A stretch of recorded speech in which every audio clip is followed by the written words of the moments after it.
you have two pieces of the lining, one for the inside, one for the outside. One side has a longer size seam, and that would be revealed in a minute.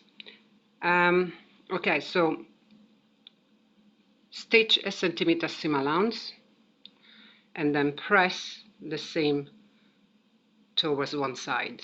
Best not to open. When you press them, make sure that you stretch the fabric like that, so the seam doesn't get into a plate.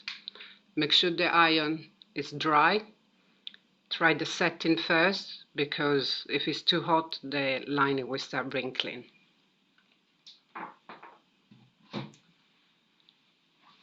Also, when you press in the other side,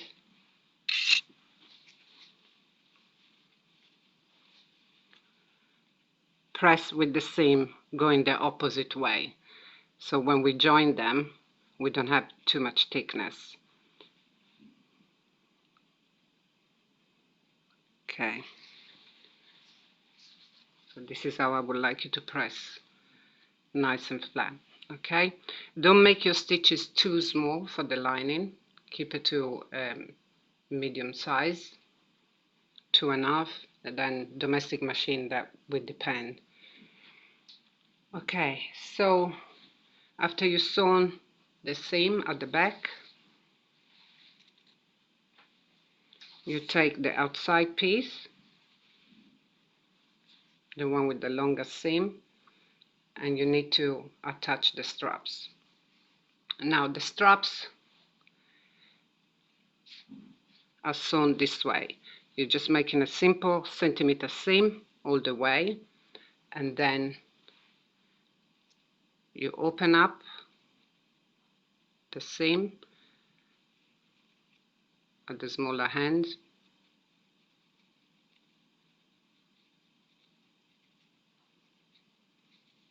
and you stitch about 1.5 to 2 centimeters from that, and then you trim off 5 millimeters. So I've got one done already, so it's like that. Okay, be aware not to press too much, otherwise you're going to get a crease there. You can go gently and open it up with your nails, just push it in and open up, and then gently with the dry iron, just a little bit of it.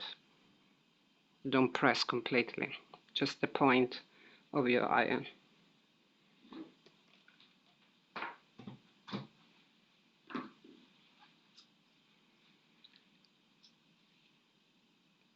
Remove some of that excess, leave about 5 millimeters from that.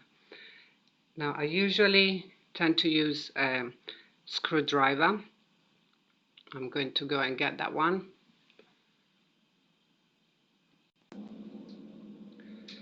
So here is how you turn the strap. Go between the folds.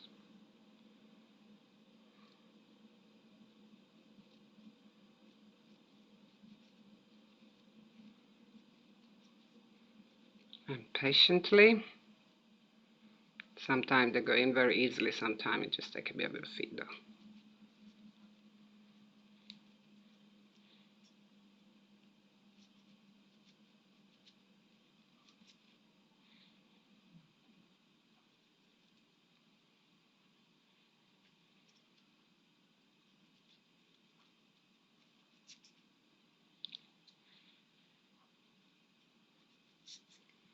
Yeah, dampen your finger does help.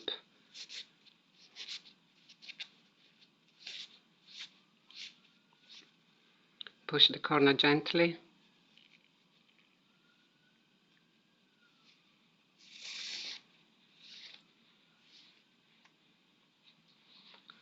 And do a final pressing. Make sure that seam is in the middle.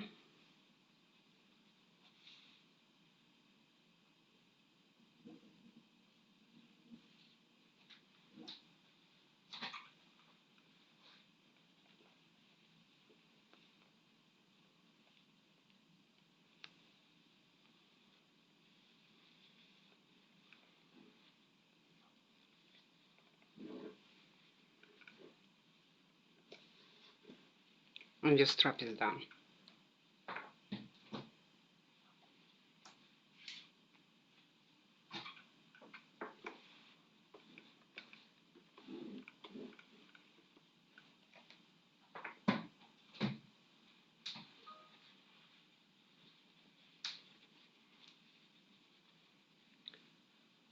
So position your strap on the notches. You have notches on the side. If you haven't marked those, you might want to go back to your pattern and marker and overlap the tip of the strap about 2 fingers and a bit, like so.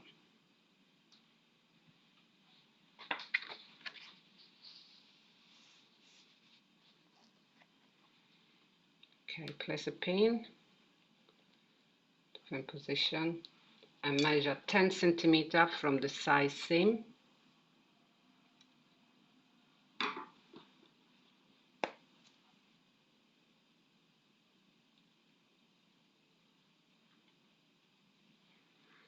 And mark the first line.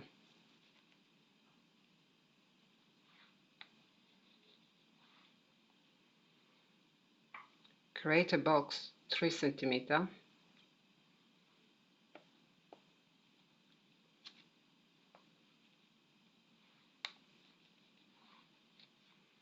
Now you don't want to stitch right to the edge, so just leave about 3 millimeters from the edge. Make sure your chalk is nice and sharp when you're marking this.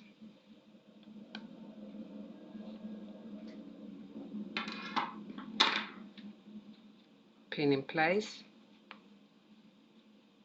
and cut a piece of silicone, or even your lining will do, 5 centimeters by 4, and place it under the box. This will help to give a bit of a strength. It's an area that gets pulled a lot with buckles and everything else.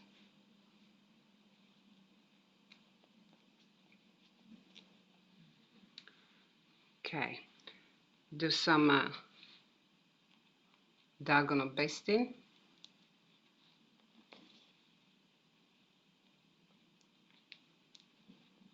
To hold in place when you go and sew with the machine.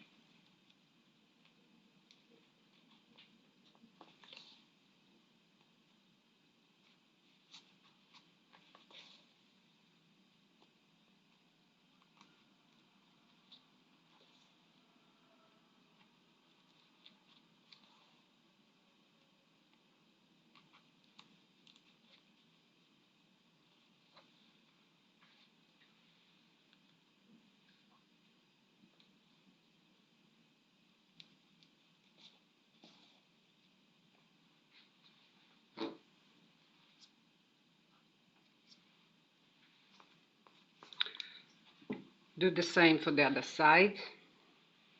Prepare it, and then just stitch with the machine. Now I would like you to make a cross, but the cross does not work all in one go, so I'm going to show you the way that I stitch it when I come back. Okay, so you have now stitched the strap to the outside waistcoat. As I mentioned earlier on, you cannot really get a square and a box all in one go. Well, at least I don't know how to do it. So the best things to do is to just have the one going across, which can be done. So you can just simply start from here, go around, and then do this one. But then the other one you're going to have to do individually. At this point, when you do it individually, what you can do is to pull the thread through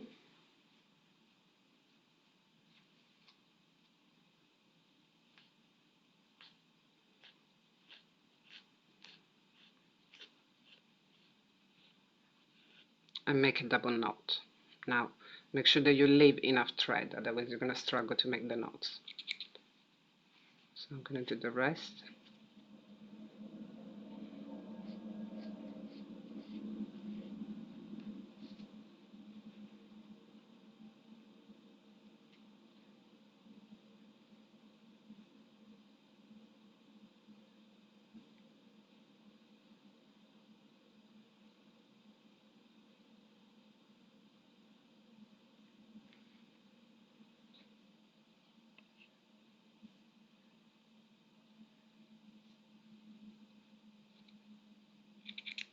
Don't cut them too short, leave a little bit so you can see it's nice.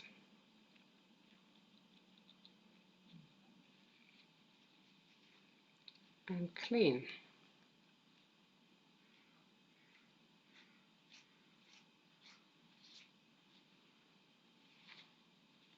Okay, so do the same for both sides. Now stitch like a foot width here to hold the strap on the side and cut any excess close to the edge of the waistcoat.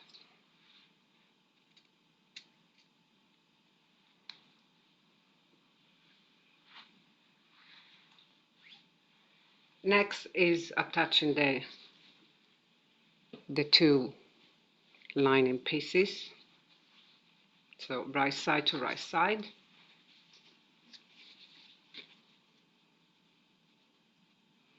Get a pin. Now you have pressed the seam opposite to each other, so you just want to match the actual seam. Put a pin there.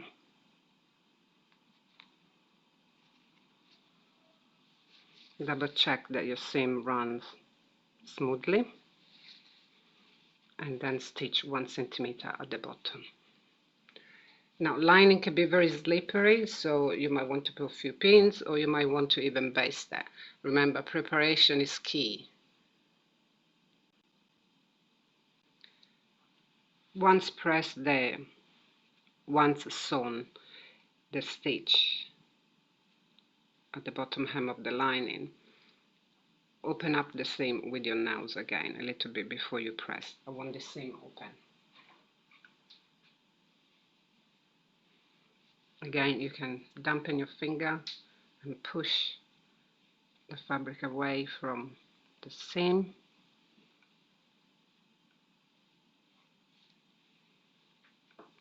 It's really important that you get it right first time when you're pressing lining, because the creases are really difficult to remove.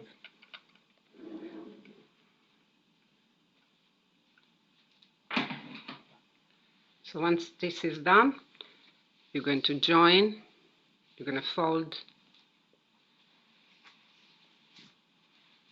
the mover like that, place a pin,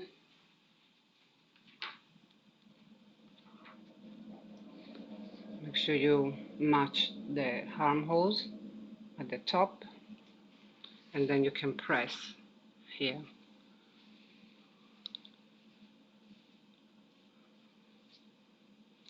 Let me position it better for you.